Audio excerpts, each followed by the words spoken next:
Hello and good evening. I'm Katie McManus, business strategist and money mindset coach, also host of the Weedingcast podcast, which is hosted on all places where podcasts exist.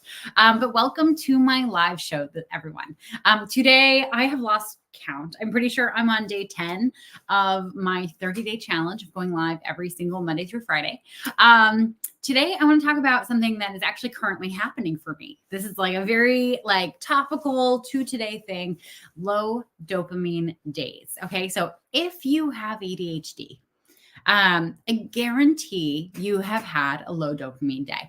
If you're not familiar with what that feels like, I'm gonna take my glasses off because there's a glare. If you're not familiar with what that feels like, so low dopamine days are basically when you have no energy. You have no energy. It's like your get up and go, got up and left and ditched you here without any caffeine. And you just can't seem to get your shit together. Hi, welcome. Your shit together to actually go and do the things. Okay.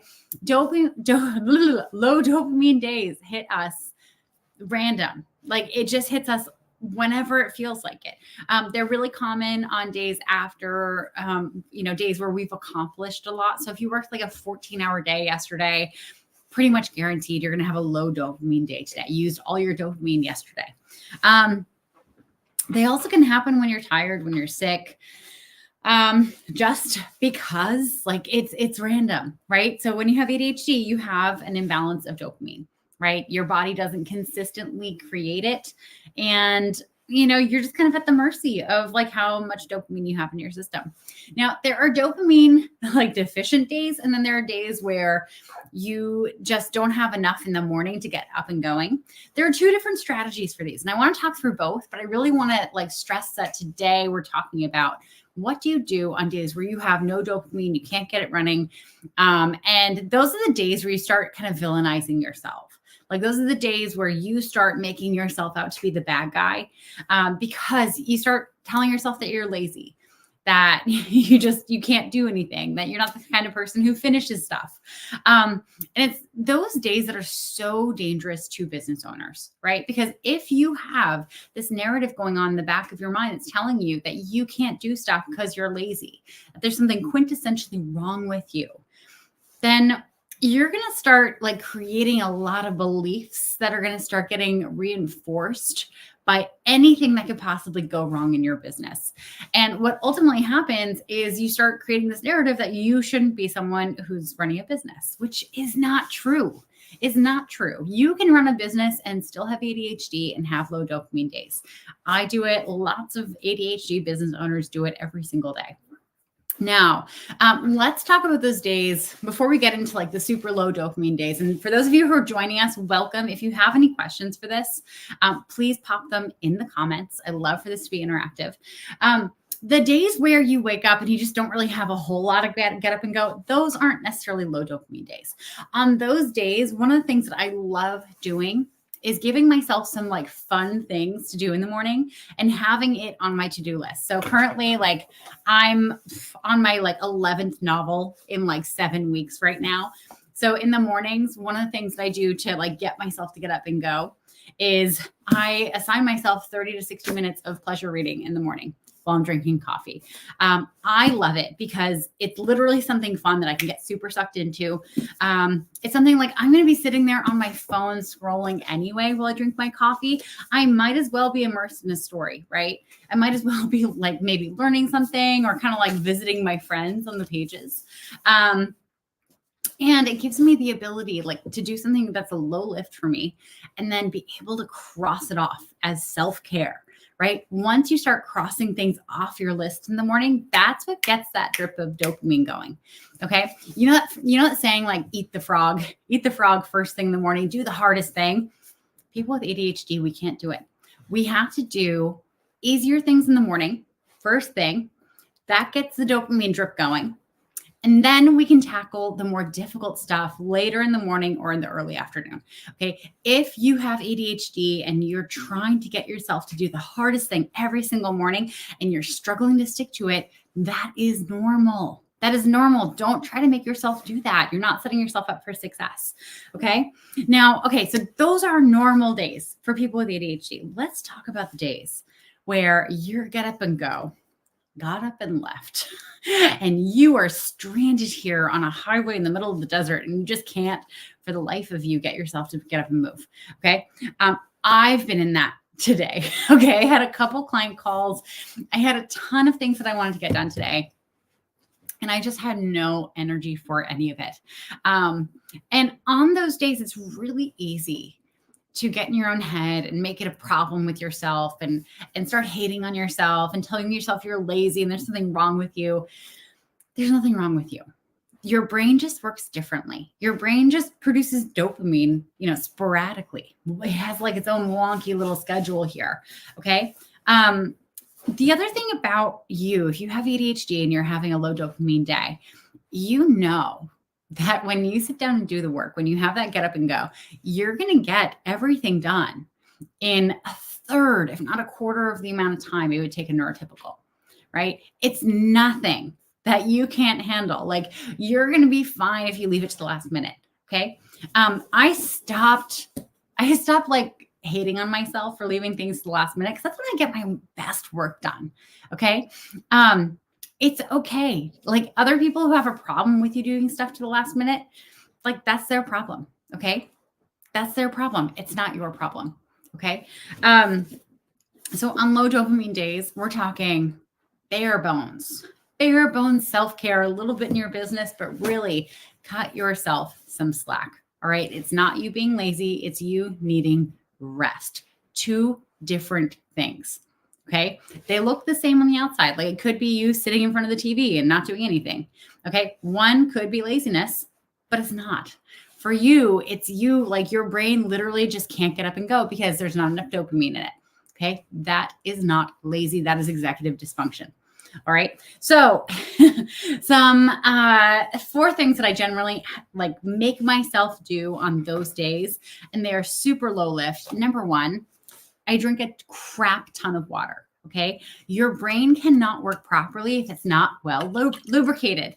I love this bottle. It's glass. I bought it on Amazon. It's a half gallon. I drink like 3 of these a day. Okay. On days where I'm low dopamine, I might even drink 4 of them. Okay. But I also still talk a lot on my days. Like, you don't want to like overdo water. You can actually like hurt yourself that way. But drink plenty of water. Make sure that you are hydrated. Along the lines of your diet, you do not want to introduce a lot of sugar on these days. Okay. Sugar will bring you up and drop you down even worse. Okay. So you want to make sure that you are eating a lot of like healthy proteins, that you're eating fruits and vegetables, and that you're having like complex carbs. Okay. Don't overthink it though. Don't overthink it. Just make sure that you are eating when you are hungry, and you're eating stuff that's like, as healthy as you can get. Okay. The second thing that I like to do is, going for a walk or stretching. Okay. On low dopamine days, there's no way in hell that I'm making it to the gym. Okay. There's no way. And if I do make it to the gym, I'm going to walk on the treadmill. I know that. I would rather go outside with my dog and see the birds and see the bees and see the flowers and the trees and all the things, and maybe run into a neighbor and have a nice little conversation, than go and be grouchy on a treadmill feeling like I just failed at a workout. Okay. Get outside and touch grass. It makes a major difference. Oh, my uncle's calling. I'll call him right back. Okay. So self-care is so important on these days. Now, the third thing, you're still running a business, right? You still have to do marketing, and you still have to do any client work, right? So if you have any client calls that you have to do them. You'll be amazed how your nervous system just kind of like hops to provide the service for the person, right? That is amazing. You go and do that. But you also still have to create visibility for your business. It can feel really hard to create content on these days. This is one of the reasons why when you have really high dopamine days, I recommend setting aside some time to like create backup content that you can plug in on these days. So you can literally just go to your backup, list and just copy and paste a post into your social media and have that be that. If you don't have that set up though, Going and commenting on other people's stuff. That's a really easy way to build visibility. Doing a really like low key story on Instagram. That is another way to build visibility. Don't overthink it. Set a timer for yourself for 10 minutes and try to comment on as many people's posts as possible and let that be enough. Okay. Let that be enough. And lastly, rest. Okay. Rest. When you have a low dopamine day, the more you try to force yourself to get more done, guess what's going to happen the next day? You're going to have another low dopamine day. And the next day, you're going to have another low dopamine day. If you constantly push yourself into that deficit, you're never going to get out of the hole, right? So you want to really prioritize rest. Okay. It is one of the best things for you when you're having a low dopamine day. It will set you up for success tomorrow. Okay. And be gentle with yourself. Be kind to yourself. Okay. You're not a machine. You're not a robot. We have this expectation that like we should be able to operate like robots in our businesses. But guess what? We live in meat suits. We live in meat suits that produce chemicals. And sometimes those chemicals like just aren't enough to get us doing the things. That is okay. That is absolutely okay. It happens to the best of us. It doesn't mean that you're lazy. It doesn't mean that you're broken. It doesn't mean that you shouldn't be running a business. It just means that you're having a low dopamine day. I will finish on this. Because I'm having a low dopamine day, I'm going to keep this short. We are meaning-making machines, right? It's one of the most beautiful things about humans, right? Because with that ability to make meaning out of anything, that is the source of our music, of our poetry, of our art, like beautiful stories and novels, like all the novels I'm reading right now. They all have like this underlying meaning, right? There's nuance to it. It's how like we communicate with each other in really beautiful ways. On the same side or on the other side of this coin, we often take data and we turn it into meaning. So data is, I'm really low energy today. I'm really low energy and I just am so tired and I can't get myself to do anything. Wow. And then we turn it into this meaning of, wow, I'm lazy. I shouldn't be running a business. I'm a failure. That's a big jump. Like that is a lot of meaning to attach to the simple piece of data that you don't have a whole lot of energy. Okay. Don't do that to yourself. Okay. Be nicer to yourself. Okay. You deserve it. And if you struggle to be nice to yourself, then you want to connect up with other people who have ADHD, who run their businesses and who understand this about themselves. If you're in this world and you really want a place to go, one of the things I'm launching in a couple of weeks is the hyper-focused membership. Okay. It is a really like low cost membership. It's one of my most affordable programs. And it's specifically for ADHD business owners. So that you can like come to a coaching call once a month with me, do actual networking with other ADHD business owners. Okay. So like the point of this group is for you to get business. Legitimately. I want you getting business and I want you asking for referrals from other people who also have ADHD because they understand what clients are going to thrive with you and what clients aren't, right? The other beautiful thing about this is you're going to have access to this great community of other ADHD business owners. You cannot create a business by yourself, okay? It just doesn't happen, okay? It takes a village to raise a child and it takes a village to raise a business. And one of the things that will cripple your business more than anything else is shame. And oftentimes ADHD business owners, when they turn to like support systems out in the world, they don't know to turn to support systems that are ADHD friendly. And they end up in these neurotypical neurotypical groups that don't understand that their brains just work differently, right? They don't understand that we can't just push through on certain days. They don't understand that we're going to have low dopamine days. They don't understand that like we don't really work like a neurotypical. So I really wanted to make this space where ADHD business owners could come together and support each other and understand that they can ask for what they need and not have neurotypical advice lobbed at them. All right. But in the meantime, if you're having a low dopamine day, I want you to be really gentle with yourself. Okay. Water and healthy foods. Go for a walk or stretch. Do really low lift social media stuff and rest above all. With that, I'm going to go and rest. It's about 7:30 here. Thank you so much for joining, Drew and Justin. Let me see. Are there things that can boost dopamine? So I kind of covered this in the beginning, but yes, absolutely.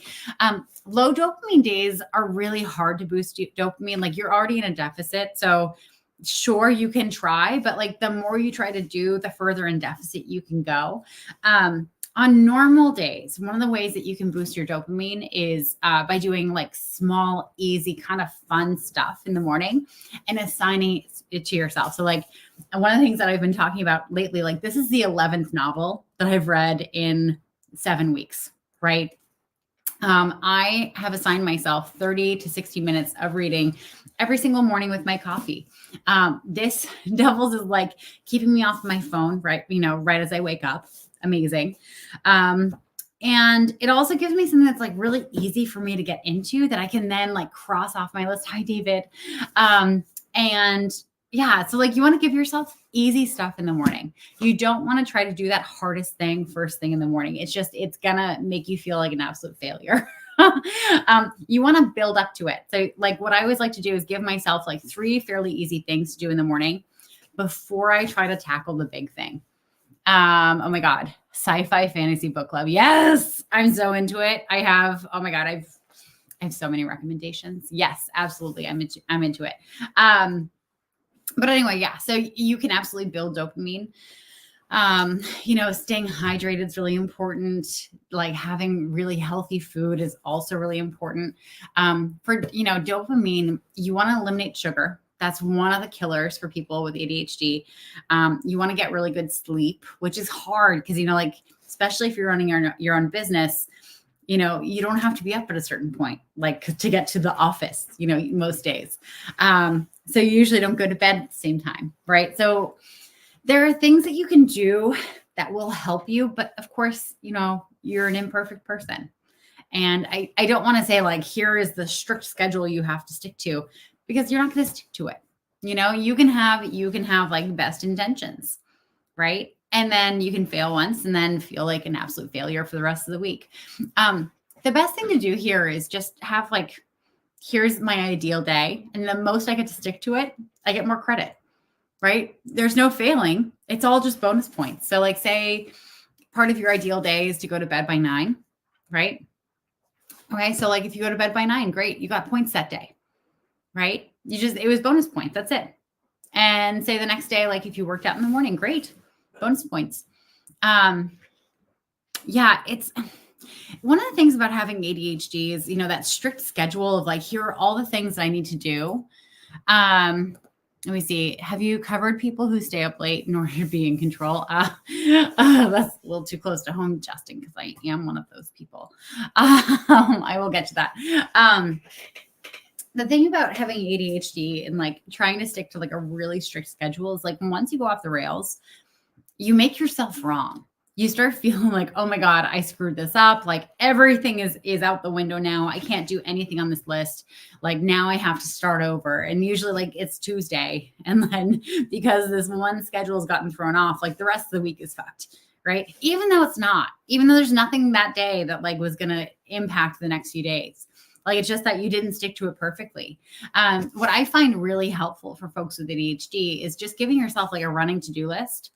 And each morning picking 3 realistic tasks to get done that day. And it feels like you're not giving yourself enough work. It really does.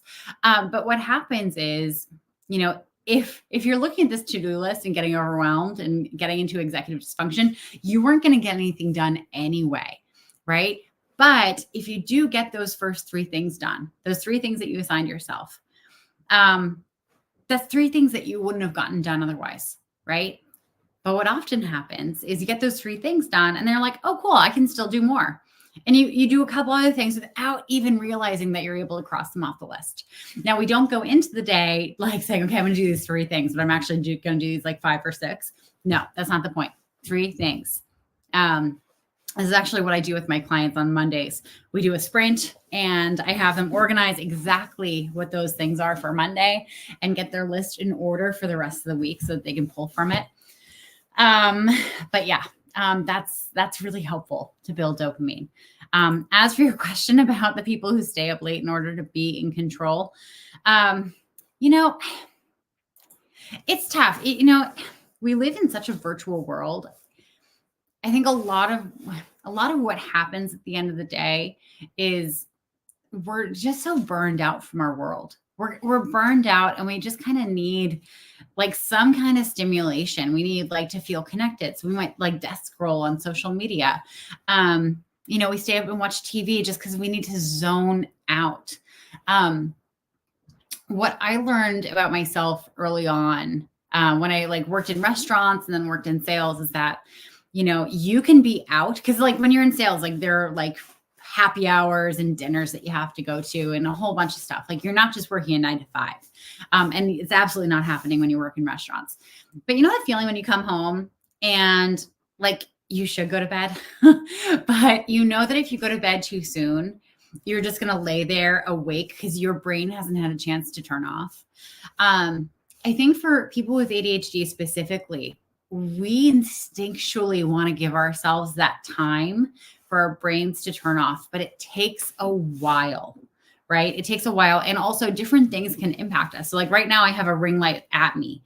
This will make sure that I'm not going to fall asleep for another 3 hours. There's no way I could go from ring light time to going straight to bed and falling asleep. Okay. Our circadian rhythms are a lot more sensitive than non-ADHD people. So, I mean, like that control, yeah, like it can feel like a thing that you do for control, but really what I believe around this is that you're doing it because you legitimately need time to decompress and you just don't understand like how to do that.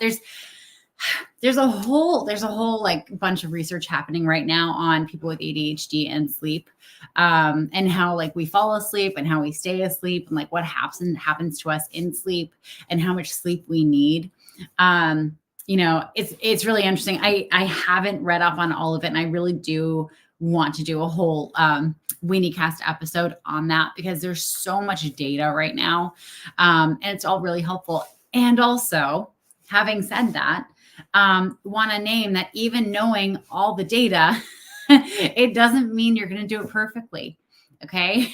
Like we are like information hoarders. I was talking about this with a friend the other day. We were doing a live on TikTok and she was talking about how she uses ChatGPT to help her like come up with subject lines for emails and content prompts and things like that. And I was joking about like how I do too, but I get so excited about all the things I can get from ChatGPT that I start just like asking for all these prompts. Before I know it, I have like 300 things in all different areas. And then I get overwhelmed and I can't do anything with it. Like, but I become like this really, really like greedy information hoarder. I want to get them all like the Pokemon, right? It's the same for information on ourselves. Like we can read all the data and we can read all the research on how we are, better with sleep. And then we expect that knowing that stuff is going to make us perfect at it. And then when we're not perfect at it, we start seeing ourselves as failures. Not the case. Okay. Again, like it's that whole, like I have this data, I'm going to make meaning out of it, right? It's the wrong meaning. It just means that you have this data, you're not using it. And then of course, like, let's talk about doctors. There are plenty of doctors out there who smoke. There are plenty of doctors out there who don't eat vegetables, right? They know what's healthy and yet they don't do it. It happens to the best of us. Do I use any kind of timer to limit time spent on one activity? This is a tough one. So like if it's something like if I'm reading and there's a chance that I could get like sucked in for an hour and a half and not get out and like be late to a call. Absolutely. absolutely do that. But if I'm in the middle of a creative project, if I am trying to like get through a bunch of emails, if I'm writing like a whole marketing sequence for a project launch, timers actually make me less productive. And the reason being is that when you have ADHD and you're in flow and you're doing the work and you're like so immersed in it, the moment you know there's an interruption coming, it takes you out. It just immediately takes you out. So instead of, and it takes us a while to get into that flow, right? So like it takes us anywhere from like 20 to 40 minutes to actually get into the work, right? Because you sit down, you have all the things, and you're like, oh, my water bottle's up halfway empty. Let me go fill it up. And then you grab a snack and then you come back and you drink your water and you're checking Facebook and you're looking at your email and you're like, just making sure everything's in order before you go and get your work. And then meanwhile, you've drunk half the thing, then you have to pee and then you have to go fill this up again. And then you come back and then like you get organized and then you like check one last thing and that turns into another 5 minutes of doing something else. And then you come back and you're like, okay, I have to buckle down. After that whole process, if you then realize, oh my God, I only have an hour left, it's not enough time. I'm never going to get this done, right? Because we're really good at getting things done in one sitting. So the question of timers, I hate timers because if I'm giving myself a timer and I have like an hour left or a half hour left, oh my God, like I can't get into it because I'm constantly checking how much more time do I have? How much more time do I have? Right. So what I prefer to do, Justin, for time management is when I have a big project, when I have something that like requires my focus to do, I have to give myself several hours. I have to give myself at minimum 3 hours to do it. Ideally, it's closer to 6 or 7, right? It's like the whole day. And that's when I will get into flow and I will get so much more done than the typical person. So I hope that helps. Let me see, Joe, identify what is wrong and do the opposite. What is wrong and do the opposite? Yeah, I do agree with that. I'm sure you're saying that in reference to something specific I said though. And I hope I can make the connection at some point. Anyway, I hope this has been super useful. Like I said, I'm having a low dopamine day, so I'm going to wrap it up here. I just want to say thank you to Justin and Donna and Joe and David and Drew Sutherland. Thank you all for being here. I hope this is really helpful for you. And I will be going live tomorrow and the day after and the day after, and then every Monday through Friday until I hit my 30-day goal. So anything that you want me to go live on, any topics that you're struggling with, please DM them to me. And if you're really struggling in your business and you feel like you could use some support from someone who really understands the ADHD struggle, hi, that's what I do. So book a call with me, DM me if you can't find the link. It should be in my bio in places, but it's different everywhere. So it's hard to be like, it's here and here and here.